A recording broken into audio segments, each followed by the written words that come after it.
From the station working for you, this is Good Morning Indiana, streaming now. It's Wednesday, November 18th, and right now on Good Morning Indiana. Scientists working to develop a coronavirus vaccine. I feel that it's the very thing that a person of my age can do to help change things. The vaccine study happening right here in Indiana and how you can get involved. IPS could be facing a $15 million deficit due to dropping enrollment. Tough cuts the district could be facing. Thousands of drivers use the North Split every day when construction on the downtown interchange will begin. The need for workers in this manufacturing environment is just incredible right now. Plus, the manufacturing industry looking for workers. This morning, how employers are hoping to encourage high school students to join their workforce. Welcome to Good Morning Indiana on this Wednesday, November the 18th. A big good morning to my good friends Todd and Lauren in Studio A. Guys, good morning to you. We are the middle of the week. Yes. Where has the month gone? Oh my goodness.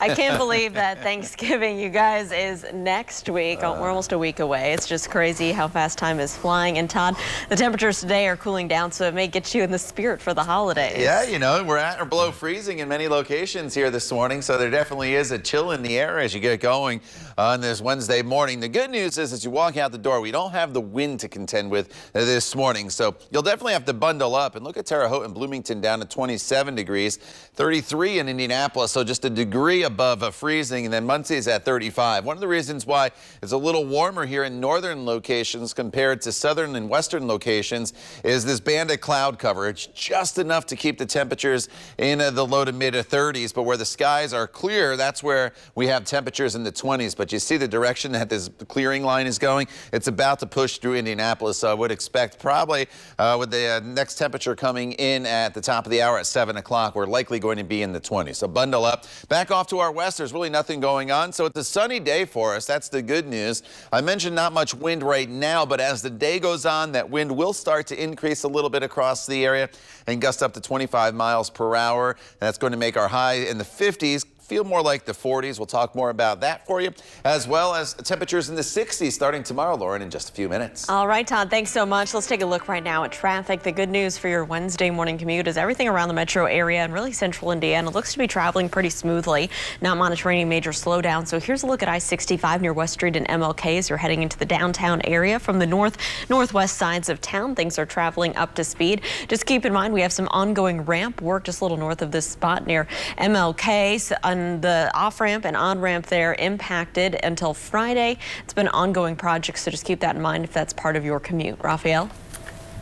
So, Lauren, we start this morning with the latest COVID-19 data and its impact on our state. State health officials now confirm 84 more deaths because of COVID-19. That's the highest number ever recorded in a single report. Since November the 1st, the Hoosier State has reported 676 coronavirus deaths. Health officials also report more than 5,500 new cases of the virus. Since the pandemic began, more than 262,000 Hoosiers have tested positive for the virus. The number of available ICU beds in Indiana continues to dwindle. This morning, a little more than 25% of ICU beds are available statewide. Nearly 75% of the state's ventilators are available in Indiana. Well, later this afternoon, Governor Eric Holcomb will join the state's weekly COVID briefing by phone. That's because he's quarantining after being exposed to the virus. The governor's office says that several members of Holcomb's security detail have tested positive for COVID-19. Holcomb and his wife are considered close contacts and will be tested later this week. State Health Commissioner Dr. Christina Box will lead today's briefing. You may remember she contracted the virus herself last month. So Indiana is playing a key role in the search for a COVID vaccine. Right now, a COVID vaccine trial is underway at the IU School of Medicine. IU is one of 80 sites in the country participating in the AstraZeneca COVID-19 vaccine trial. Dr. Cynthia Brown is the lead researcher for the study. She says more than 200 participants have received either the vaccine or the placebo in this double-blind trial. Now, the goal is to have participants of varying ages, backgrounds, genders, and ethnicities. One of our focuses so far has been making sure that we are bringing in a diverse population of individuals that reflects our state. We have to get to an overall enrollment in the United States between 30 to 40,000. And then from there, we can determine the effectiveness of the vaccine. So we spoke to a few of the participants in this ongoing trial, like Ashley Meager, a surgeon with IU Health, who has seen firsthand the effects of COVID-19 patients. The virus is surging right now. We're seeing more and more positive patients in the hospital, and anything we can do to try and minimize that would be really great. So here's a call to action this morning. The study still needs more people to apply to participate. Researchers say their goal is to have between 1,000 and 1,500 Hoosiers in this trial. If you're interested, you can visit our website, WRTV.com, for more details. It is 6:06. Raphael, today is National Injury Prevention Day, and we know keeping kids safe doesn't stop in a pandemic. So our own Kelsey Anderson is joining us live this morning with how the folks at IU Health changed their practices so they can maintain social distancing and make it easier for parents to still get those important child safety tips. Kelsey, we've been talking all morning so far about car seat safety, but right now you have some more safety tips for us. Yeah, that's right, Lawrence. We've been talking about car seat safety because today is National Injury Prevention Day. So I'm here with Tiffany Davis, and she's actually got some tips for you that are not about car seats, but more about keeping your kids safe while they're outside riding that bike. Yeah, so I've got a bike helmet here for National Injury Prevention Day, which is a day that we're celebrating first time ever. We've got about 30 plus pediatric hospitals participating around the country, so that's pretty exciting. So I wanted to talk about how to properly put a bike helmet on a kid. It's not too cold out to ride a bike yet for kids. They're crazy and go out there. So when you put a bike helmet on a child, you want to make sure that it's lying flat or parallel. It shouldn't be leaned back on their head or leaned forward, but usually they're leaned back. We want to keep it nice and parallel. If you put 2 fingers above the child's eyebrows, that's about where that should set. And if the child looks up with their eyes, they should be able to see the top of that. On the back here, we've got a tightening strap. We want this to be tight. We don't want them, if they're shaking their head, we don't want that helmet to be moving or flying off of their head. So if they are in a crash, the helmet stays on their head.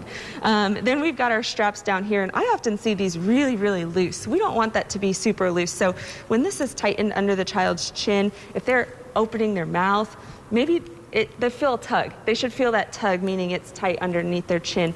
And this here that looks like a V, it should look like a V under their ears. So when you tighten this strap on them, make sure that that looks like a V directly under their ears, and then that's how you properly fit it. Awesome. And so what else are you guys doing today for National Injury Prevention Day? Yeah, there's 2 prongs today. It's basically raising awareness around pediatric injuries, and that pediatric injuries are mostly preventable if we do safe things to prevent them. And secondly, we're lighting up different areas around the country for injury prevention. So the color is green. I've got my green shirt on. Tonight we're going to be lighting up Riley Hospital, and that will be the hospital will be green until tomorrow morning. And then there's a number of sites around the country that are also going to be lighting up. All right, so if you're looking for something to do tonight, you can just drive by Riley Hospital and see those green lights lit up. Of course, we're going to have more of this coming up in the next half hour, more of those videos that IU Health is putting out there right now to help parents get ready for National Injury Prevention Day, and then also make sure that their kids are safe while in the car seat. But for now, I'll send it back to you guys in the studio. All right, Kelsey, very important for caregivers and parents alike. Thank you so much. Well, we've learned that the Boilermakers will begin their basketball season with no fans at home games. That decision comes just hours after IU announced no fans would be allowed inside Assembly Hall. According to Purdue's student newspaper, athletic director Mike Babinski said that the season will begin similar to how the football season ran, with no public ticket sales, no season tickets, and fans are limited to just the players' families. Fans of IU and Purdue will be able to purchase cardboard cutouts for Mackey Arena and Assembly Hall. Both schools say that they will reevaluate the season as it continues to see when fans can return to those stands. So Lauren, now let's take you to Muncie, where Ball State University is planning ahead to prevent COVID cases on its campus in the spring semester. Ball State will now require all students to provide a COVID test result before returning to campus for the spring semester in January. The school says students are required to submit a test result within 7 days before arriving on campus. Ball State is also asking students to self-quarantine between the date the test is taken and the date that they return to school. Well, reconstruction of the North Split in downtown Indianapolis is coming soon after several years of debate. The Indiana Department of Transportation says reconstruction of the state's second most heavily traveled interchange will begin in the next 3 to 4 weeks. Construction will eventually close portions of Interstate 65 and 70 here on the northeast side of downtown for the next 2 years. INDOT says that the North Split project involves 32 bridges, more than 3 miles of highway, and it will condense the size of the interchange. You can find the complete details of that project up right now, as well as detours on the WRTV mobile app.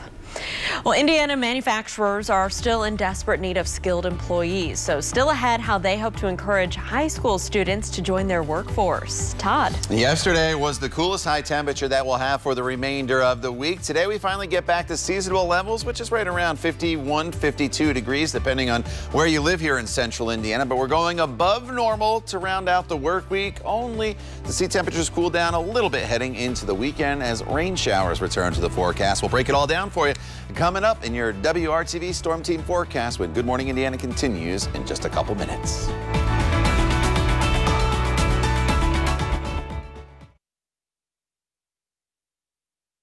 Welcome back to Good Morning Indiana. Our Hiring Hoosiers initiative works every single day to connect you to job opportunities, training, and education. Yeah, so Raphael, back before the pandemic, I met with several manufacturing company representatives about a great opportunity that they had for students after high school. And of course, their training program was put on hold because of this pandemic, but now we're getting word that it's back on for the summer of 2021. That's right. It's a new pathway to a fulfilling career, and you can apply right now. The need for workers in this manufacturing environment is just incredible right now. Businesses are desperate to find the next generation of skilled workers. Especially here in the state of Indiana, we being the most manufacturing intensive state in the entire country. And that's why 5 companies sent representatives to speak to us about an organization they're now part of called INFAME, or Federation of Advanced Manufacturing Education. The chapter's looking for students to be a part of the 2021 cohort, where they'll go to college 2 days a week and work for one of these 5 companies the other 3 days. At the end of a 2-year program, they graduate with a degree as an advanced manufacturing technician, most likely an offer to continue on full-time with their current employer, and if they manage their money, no debt. It isn't just getting your degree. It isn't just having a career. It is having that lifestyle. Kendra O'Brien with Major Tool and Machine says students will make a minimum of $16 an hour while getting their degree, and after graduation they can make in the $20 to $30 an hour range plus overtime. Students who took part in the Southern Indiana chapter say this program is setting them apart. A lot of hours, but at the end you get a lot out of it. Come in wanting to learn and have that initiative. In the plant, hands-on training is what people want. They want experience. And your education doesn't have to stop here. Trevor Kipp with Steel Dynamics says most employers will help pay for your continued education, but that the 2-year degree and the on-the-job skills match what they're looking for. There's 500 people at our facility. 50 of them require 4-year degrees. 450 of them require the skill set that this advanced manufacturing technician program is going to develop. This career is both technical and hands-on. This should appeal to anybody that likes to work with their hands, likes to tear into things, figure out how they work. Mike Griffith, president of Major Tool and Machine, says this is one pathway that industry leaders are providing to promote manufacturing to students, educators, and parents. We are in the midst of a student debt crisis across the entire country, and so this program is a great way for students to get out of school, start earning money, and get their education and pay for that education while working. We're starting to see the educational system slowly embrace maybe that there's an alternative to a 4-year degree. Amy Mancini works for 3M, but she's also a mother to a high school student. My language has changed. In 4-year degree, you have to get a degree. You have to get something. This program provides that something along with great benefits. And Lisa Law with Aero Industries has 2 kids of her own. And I think the most important, at least most attractive for me as a mom, is for the fact that they can come out of this debt-free, which is huge. Again, we met with those folks back in March, and that's why no one is wearing masks. But we want to tell you that 2021 cohort is through Vincennes University, so you can start there with the application process. The 5 companies you saw represented in the video are now teaming up with a few in Muncie and Anderson for next summer's placements. Ideally, they'd like to see 25 Central Indiana students be a part of this program. So if your student is interested, they would be placed to work full-time over the summer months, and then they start with their classes in the fall of 2021. It's a lot of information. We have all of it broken down for you, and we have a link to where your student can apply right now. It's on our website, hiringhoosiers.com. Raphael. What a great effort there. All the best to them next summer. Now we have more Hiring Hoosiers for you this morning. Eskenazi Health is looking for registered nurses and surgical techs. The health system is hosting a virtual recruitment fair tomorrow. That event will be held tomorrow from 4 until 5 in the afternoon. For more information on how to register for this session, visit this story on hiringhoosiers.com. And Todd Clausen, I can't wait to see the symbol that you're using for heavy wind. I thought it was a Prince, the musician Prince was making a comeback. And that's that symbol right there, Raphael. I kind of describe it, as some fishhook looking symbols, but that's the symbol we use to show windy conditions. Now, it's not windy right now, but we've been through quite a bit of wind starting on Sunday. It's calmed here just temporarily because the wind will start to pick up as we work our way throughout the day today. And then our other headline is some showers in the forecast for the weekend. It's been a pretty dry stretch of weather for us, with the exception of Sunday when we had both the wind and some showers making their way through the area. Now, as far as the wind goes today, it's not an issue here as you start your day. So we're not figuring in any wind chills this morning, but the wind will start to pick up as the day progresses. And you notice the arrow, it's coming out of the south. So it's south to north, the wind direction, and that's going to bring in some warmer temperatures over the next few days. It would be great if we could get the 60s in here tomorrow without the wind, but that is not going to be the case. More on that in just a second. This morning, look at the 20s here where the skies have cleared already. 27 in Terre Haute as well as Bloomington and Bedford. Lafayette now down to 32 degrees. We're at 33 from Indy to Greenfield and 35 in Muncie, and that's where there's just a little bit of cloud cover in place. This sky will start to brighten here in just about a half hour or so, with the sunrise a little after 7 o'clock this morning.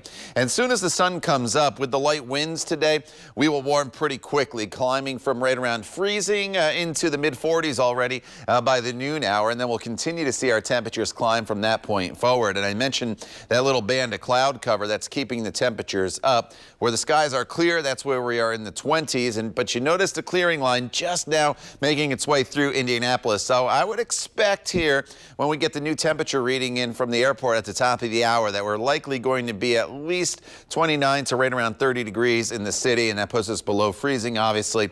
So just definitely bundle up. Not much going on to our west. We'll enjoy high temperatures today. That'll be topping off in the 40s across the area. To the north, 48 in Logansport, 46 in Marion, 48 in Anderson. We'll slide to the south. Temperatures will be right around 50 degrees in Indianapolis, 52 in Martinsville, and then 52 in Bloomington as well as the Seymour area. And that's where we should be temperature-wise this time of year. This evening, not bad. We're in the 40s with clear skies. The southerly winds will keep the temperatures up a little bit tomorrow morning. It will all be above freezing to start off our Thursday, with temperatures right around 40 degrees. And then tomorrow, it's a mild day. Temperatures climb all the way up into the 60s, but there's that wind icon again. Wind gusts tomorrow will be up right around 30 to 40 miles per hour. So it's a pretty windy day for us tomorrow, with temperatures in the low 60s. Friday, not as windy, still mild at 60 degrees. And then we get to the weekend. I do think some spotty showers build in late Saturday. There's a lot of dry hours Saturday. It's definitely not a washout. And then as the cold front comes through on Sunday, a band of rain likely to make its way through the area, and that'll usher in the cooler temperatures with highs in the 40s for Monday and Tuesday. Lauren. All right, Todd, thank you. Let's take a look at traffic as you're heading out the door this morning. This is I-465 in West 21st Street over on the west side. You can see lots of headlights moving northbound and southbound there on the interstate. Everything's traveling smoothly.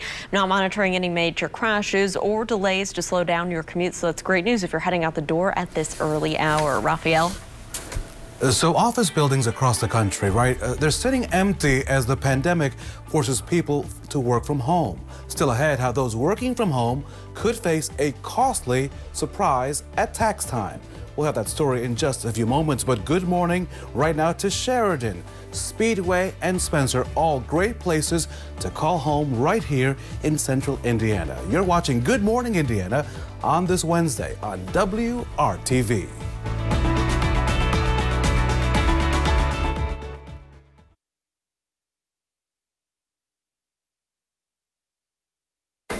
It is 6:24 here on our Wednesday. Raphael, it is time to talk about what's trending at 6. And we know sometimes when someone does a good deed, it leads to another person and another person doing a good deed, right? Well, it's the same thing for sports. So Buffalo Bills quarterback Josh Allen revealed his grandmother died the night before the team's November 8th game against Seattle. Yeah, so a tough night for him. Well, the Bills fans responded by making $17 donations in honor of his number to the Oshai Children's Hospital. That's a charity that Allen supports. Well, that giving caught on with the Bills' next opponents, the Arizona Cardinals, whose fans contributed to that cause as well. And Raphael, now over $650,000 has been raised. That's incredible. So talk about people working together, and you know, people are doing good things every day. So it's good to see that sort of ripple effect from one act of kindness to what? That's a big amount of money. We hope, obviously, it's going to go to good use, right? So congratulations to all those that are participating in that. On this Wednesday, Lauren, it's time to enjoy some fall foliage before all the leaves are simply blown away. And this picture is from Mark Harrison. This was taken in Indianapolis. Check out that beautiful tree, but I'm sure with Todd's upcoming forecast that all those leaves will say bye-bye to November, Todd. We'll say bye-bye to the leaves. Thankfully, we won't be soliciting any snowman pictures here anytime soon, or snow pictures. None of that in the forecast. But yeah, the foliage pretty much off the trees for the most part here across central Indiana. This morning, it's cold enough for snow across parts of the area, but we have no precipitation out there. That is the good news. 26 in Sullivan right now, Bloomington 27, 33 in Indy right now. We're hovering just above freezing, 33 as well in Greenfield. This was one little band of cloud cover that's in place, and that's where the temperatures are in the 30s. Where are we going this afternoon? Well, it turns into a pretty seasonable day for us with nothing but sunshine out there. About 52 from Indy to Bloomington, upper 40s to the north. However, the wind will start to pick up a little bit once again as the day progresses, so it's going to make it feel a little bit cooler than the temperatures you see on your screen there. But all in all, pretty nice day. Warmer temperatures for tomorrow, but more in the way of wind as well. We'll talk about it in Maine weather coming up in just a few minutes. Lauren. All right, Todd, thank you. Well, this morning, if you're one of the millions of people working from home due to the pandemic, you could be in for a bit of a shock at tax time next year. Working for you, our John Matarese explains why you may have to pay some extra taxes so you don't waste your money. So you've gotten used to working from home and you'd like to continue doing it, even if the pandemic ends next spring? Well, watch out. Some states are considering new taxes on home-based workers. This is Tony. How can I help you today? Working from home means more time with family, less time commuting. I just wanted to talk to you. So why should you have to pay income tax to a city you don't work in anymore? Because they desperately need it, according to Bloomberg News. Since the pandemic began, a growing number of cities passed laws requiring you to pay income tax where your company is located. It's all about the money. Cities like New York and Chicago could be decimated if all the people now working remotely no longer paid city tax. It's a rule called convenience of the employer, though there's really nothing convenient about it. And from the Doesn't That Stink file, states now thinking about an extra tax on all at-home workers. Bloomberg News reports a proposal for a 5% income tax for public transit, highways, and other infrastructure not getting used as much. Proponents say home-based workers are saving that much money with no gas, parking, mass transit, and lunch fees every day. But any new tax still stinks. Now, many companies are planning to keep workers home through next summer, and that could really take a toll on cities with empty offices. So don't waste your money. I'm John Matarese. Good morning, Indiana. From the station working for you, this is Good Morning Indiana, streaming now. It's streaming now on Good Morning Indiana on this Wednesday. This is your 6:30 news feed. An Indianapolis firefighter remains in the hospital after falling from a roof while battling an apartment building fire, this in Beech Grove. The fire started Tuesday morning at South 4th Avenue and Alton Street. The firefighter who fell is in serious condition. A second firefighter fell through the roof of the building to a floor and suffered minor injuries. Well, Community Health Network is now limiting the number of visitors at its hospitals to help prevent the spread of COVID-19. Starting today, visitors will no longer be allowed at the surgery, inpatient, oncology, and emergency departments of any community health hospital. Visitation will be restricted in other areas, and masks must be worn inside the hospitals at all times. WRTV is looking ahead to the holiday season. Our annual toy drive is now underway. You can drop off new unwrapped gifts at several Central Indiana used store locations. We'll be also collecting donations at Simon Malls in the Indianapolis area on December the 5th. You can also make a financial donation online at WRTV.com/toy drive. And shameless plug, Raphael, I know you and I will be at the Greenwood Park Mall on that Saturday collecting gifts. So an early thank you to anyone who is out there shopping and helping the kids out around Central Indiana. We look forward to seeing you.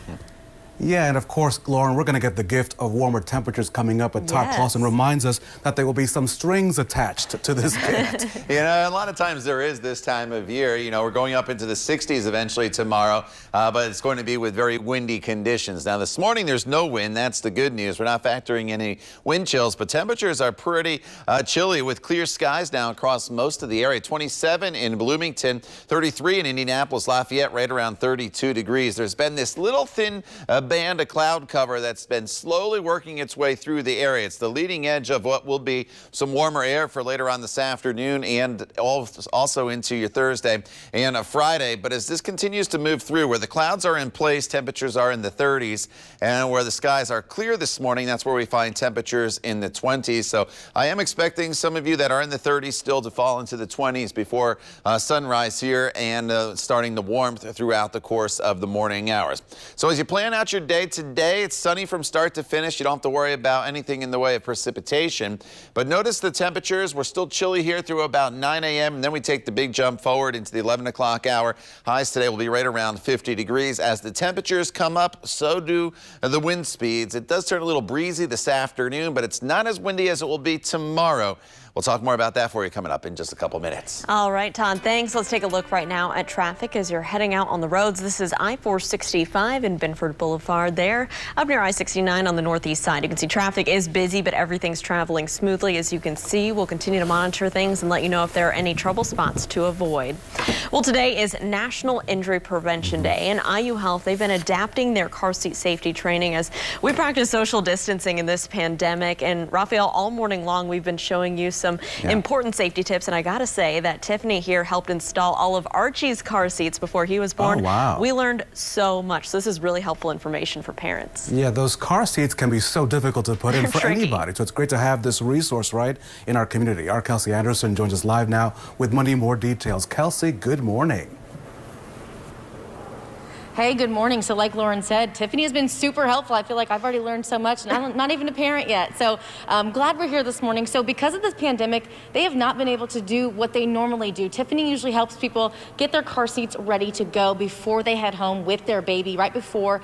And so with the pandemic, they're not able to do that face-to-face interaction. So tell me, how have you guys adapted? Yeah, without being able to get into the cars recently with COVID, we went to our social media team with IU Health. So on our YouTube, on youtube.com, you can go search for the IU Health social media channel. There's about 7 videos on there where I'm doing tutorial installations on how to install car seats and how to harness in children safely. And I have a quick tip for you. Okay. With this base here, this is a base that would go toward with this car seat. So this is my infant car seat, my carrier car seat. It goes rear facing in the vehicle. We use it for little babies. But first we put the base in the car if it comes with a base, and that way that can snap in and out. So I put my seatbelt through there already, and I wanted to show how to lock the seatbelt. This is not in 100% of vehicles how you lock the seatbelt, but this is in the majority of vehicles how you lock the seatbelt. So you want to pull your seatbelt all the way out. Pull slow and don't yank or pull fast. Okay. Pull it all the way to the end, and then you let it go back in slowly. And oftentimes while you're putting it back in, you'll hear a clicking sound or a ratcheting sound. That's good. You want to hear that. That means you've done it correctly. The other way that you know you did it correctly is now I'm not even tugging, but it's locked, so it's not coming in and out anymore. It's at this point, it's only going to get tighter. It's not going to get looser. So now when I go to tighten in my base, you want to pull from the center, and you want to pull towards your body, not away from your body. So I'm going to grab here in the center. center, and I'm put my hand only under the shoulder portion of the seatbelt, not the lap portion. I'm going to push down with one hand and pull with my other hand. Sometimes you can even get your knee in the car and push back, and that helps you get really good leverage. You're pulling towards your body. You're getting that back up into the car. You hear more clicks. That's good. That means you got it tighter. And then you can get a really tight installation with the seatbelt locked. Okay, and so tell me quickly how these videos have already helped. You said parents are coming in, feeling more confident in how they're putting their car seats in. Yeah. So before this, they never saw my face. Before they met me, they never saw their car seat. So I'm asking them to watch videos before they see me, or some people don't even get to see me, so they just watch the videos and do their own work at home. And so it's shortening time that we are interacting, meaning we're safer, less exposure. I'm not having to get into vehicles anymore. Parents are more empowered to do it themselves, and I can just talk them through it.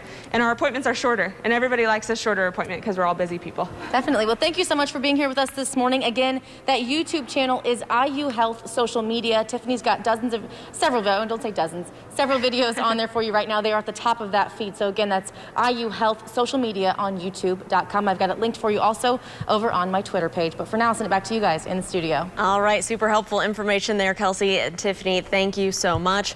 Well, the school year we know has been frustrating for a lot of parents, with students going back and forth between in-person and virtual learning. Well, now a new nonprofit is trying to help them out. The group Empowered Families is working on the east side of Indianapolis to help parents and school leaders communicate with each other. The organization has selected 8 community leaders to serve as liaisons between parents and schools. Their job is to make sure that each side is talking to each other before big decisions are made, like changing curriculums or moving students to virtual learning. If the parents are already running behind with understanding how the school system is operating, and then you turn around and changes are being made through one entity or another, then all that does is multiply the problem. I can be that medium, that person in the middle to make or bridge to help clear any inconsistencies between what the families are trying to say and what the schools are hearing. So if you're a parent or a guardian rather, who needs help talking to your child's school, you can get in touch with this group at their website. It's empoweredfamiliesindy.org. We have all their information on our website as well, WRTV.com. The biggest school district in central Indiana could be facing budget cuts. Next, how school leaders are battling through the pandemic and the shortage of cash. Lauren? And COVID-19, Raphael, sending more students back home. Next, we'll have a list of schools returning to virtual learning as it continues to get longer. It is 6:37 right here on your Wednesday. We'll be back when Good Morning Indiana continues.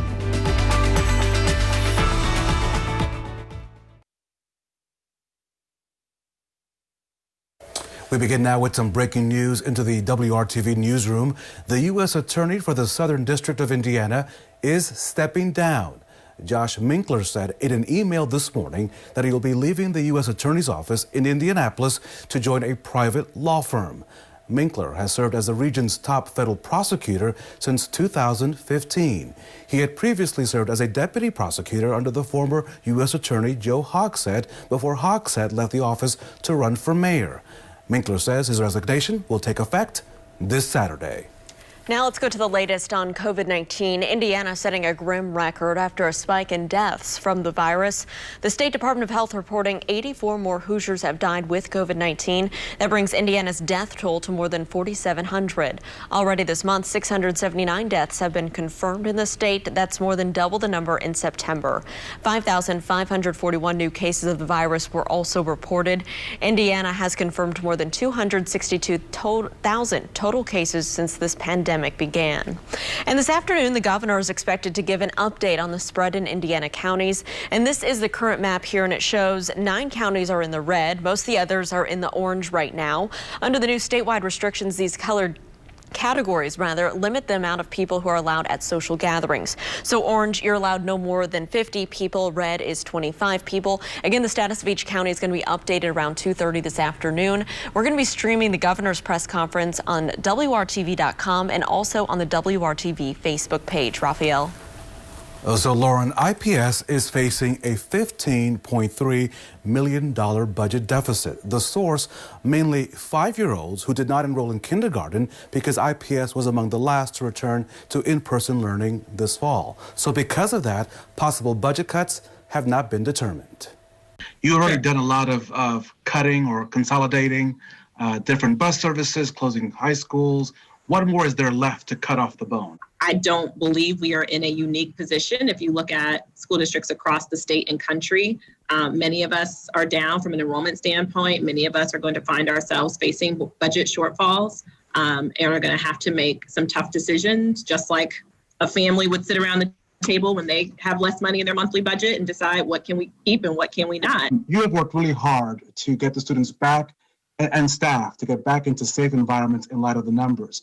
In fact, we've been seeing record numbers since last Thursday. Are you disappointed at all at the trajectory of these numbers? Are you frustrated that you have to go back to remote learning? It is frustrating. You know, we made a decision at the start of the year to start fully remote so that we could be sort of in the best position to stay in school as long as possible in person.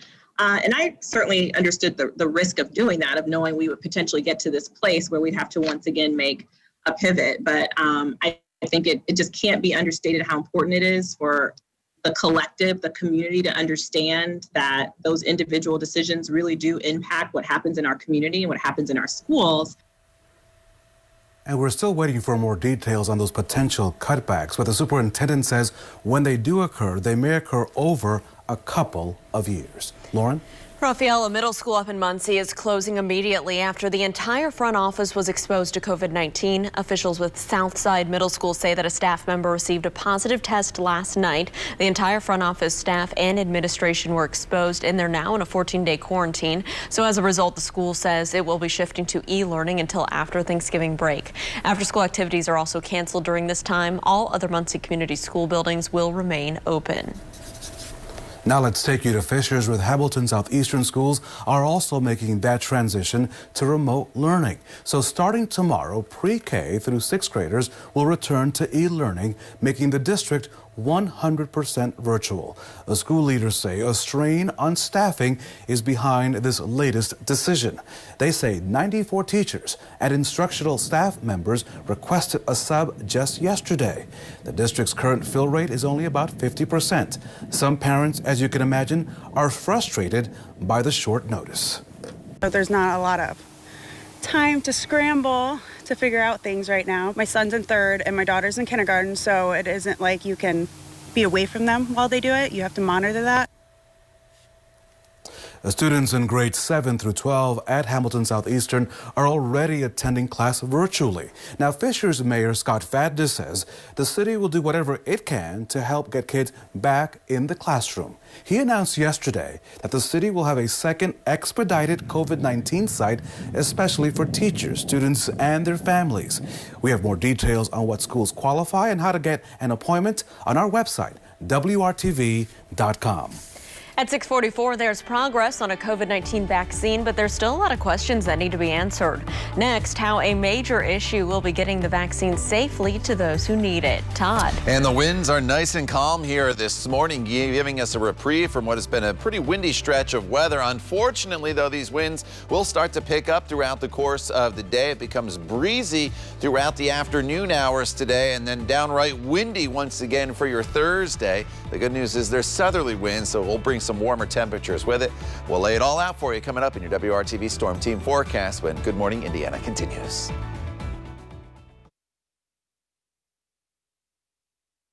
So 2 potential COVID-19 vaccines were announced within days of each other, and each of the vaccines has an effective rate of more than 90%. Now, while there is progress on this front, Lauren, there is still so much to figure out. Yeah, like distribution, shipping, storage, we know is going to be a big challenge because the vaccine needs to be kept extremely cold. Emergency Department Dr. Stephen Sample says that they'll also need more companies to produce the vaccine so they can meet demand, especially since both Moderna and Pfizer's vaccines require 2 doses. But when it comes to getting it to communities, Dr. Sample says there's one group he believes can handle it.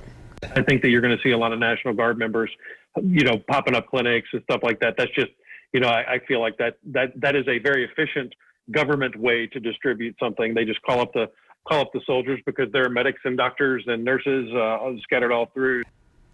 Well, even when a vaccine eventually comes out, health officials say things won't be back to normal overnight. So it's really important to continue wearing a mask and follow COVID safety guidelines. And here's a big update. Pfizer preparing to file emergency use authorization for its COVID-19 vaccine. That's according to the company's CEO. Last week, Pfizer announced its coronavirus vaccine appeared to be more than 90% effective based on early data. It didn't have enough research to seek emergency use authorization from the U.S. Food and Drug Administration at that time.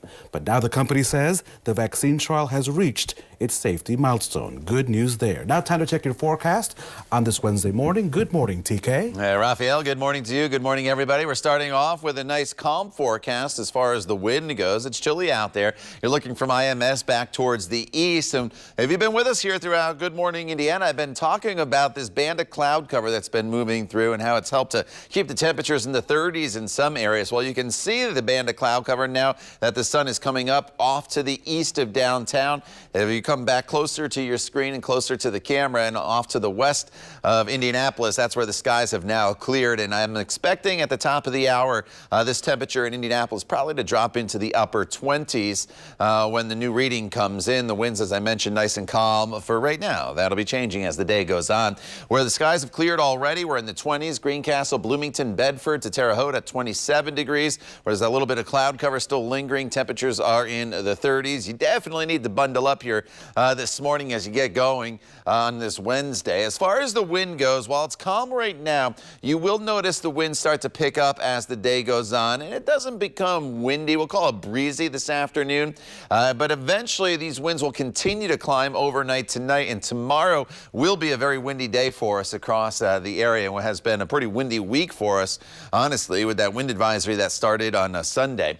Nothing but sunshine in the forecast for the day today, though. That is the good news, and with that sunshine and the light winds here this morning, temperatures do warm pretty quickly. 43 already by the noon hour, 47 degrees by 2 p.m. And then high temperatures this afternoon will top off in the low 50s across the area with those mostly sunny skies. So it's really a pleasant day for us from start to finish once we get past just a few hours here this morning where it's going to be below freezing. There's that band of cloud cover that I mentioned that's slowly been making its way off towards the east with the clearer skies from Indianapolis to Terre Haute. And we expand out. There's not a whole lot going on. No real big weather makers heading our way until probably the weekend. Sunset tonight, 5:27. Skies will be clear. Temperatures in the 40s with the wind kicking up overnight tonight and being a southerly wind. That's going to keep the temperatures right around 40 degrees for your overnight lows. That puts us in good shape for the day tomorrow. Tomorrow will be a sunny day from start to finish, but these icons, those are indicating windy conditions throughout the afternoon hours with high temperatures that'll be topping off right around 62 to 63 degrees. So it's a mild day tomorrow for us. You just have to contend with those windy conditions. Friday's pretty nice at 60 degrees with partly cloudy skies, and then we get to the weekend. Saturday's not a washout, but late in the day Saturday, some scattered showers could sneak into the area. Sunday, there's going to be a cold front coming through, a little better chance of maybe a period of light rain. I'm not looking at anything heavy at this point, but then cooler temperatures in the forecast for Monday and Tuesday. The time now is 6:52. You're watching Good Morning Indiana right here on WRTV. Stay with us. We're back in just a couple minutes.